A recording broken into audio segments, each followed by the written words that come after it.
The Fat Controller's Engines. One evening, Thomas brought his last train to the junction. He went for a drink. "I'm going to the big station," he said to Percy and Toby. "So are we," they answered. "Do you know," Percy went on, "I think something's up." Toby looked at the sky. "Where?" "Down here, silly," laughed Thomas. "How," asked Toby reasonably, "can something be up when it's down?"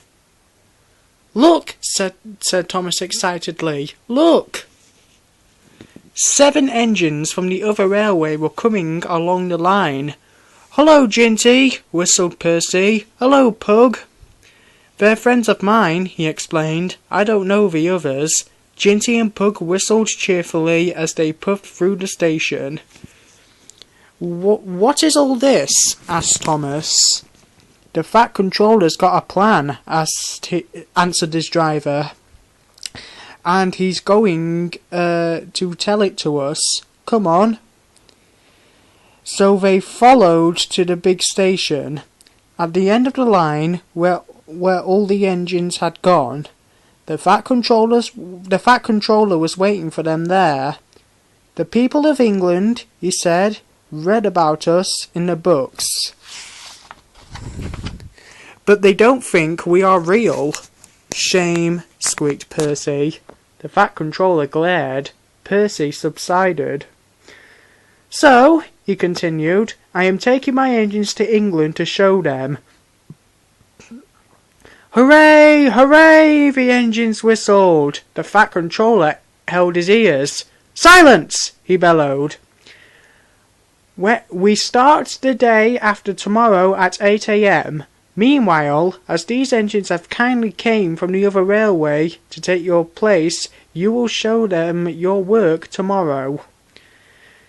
Next day, as Annie and Cloudbell were going to England too, Thomas and Ginty practised with some other coaches. Thomas was excited. He began boasting about his race with Bertie. "I rushed through the tunnel and stopped an inch from the buffers, like this." Crash! The buffers broke. No one was hurt, but Thomas's front was badly bent. They telephoned the Fat Controller. "I'll send up some men," he said, "but if we can't mend Thomas in time, we'll go to England without him." Next morning the engines waited at the junction. Toby and Percy were each on a truck, and Duck had pushed them into place behind Edward. Henrietta stood on a siding. The Fat Controller had called her a curiosity. "I wouldn't dream of leaving you behind," he said. "I'll fit you up as my private coach." She felt very grand. Gordon, James and Henry were in front. They whistled impatiently.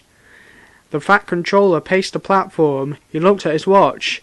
"1 minute more," he said, turning to the guard. "Peep, peep, peep," whistled Thomas, and panted into the station. Annie and Cloudbell twittered anxiously. "We hope we're not late. It isn't quite 8. "Thomas," said the Fat Controller sternly, "I am most displeased with you. You nearly upset my arrangements."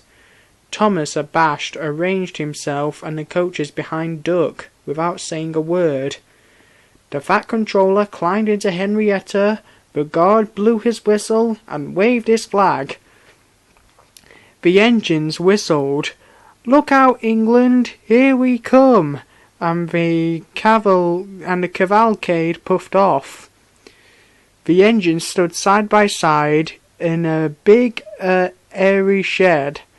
Hundreds of people came to see them and climbed in and out of their cabs every day. They liked it at first, but presently they felt very bored, and were glad when it was time to go. The people along their line put the flags out and cheered them home. "We are glad to see you," they said. "Those others did their best, but they don't know our ways. Nothing anywhere can compare with our Fat Controller's engines.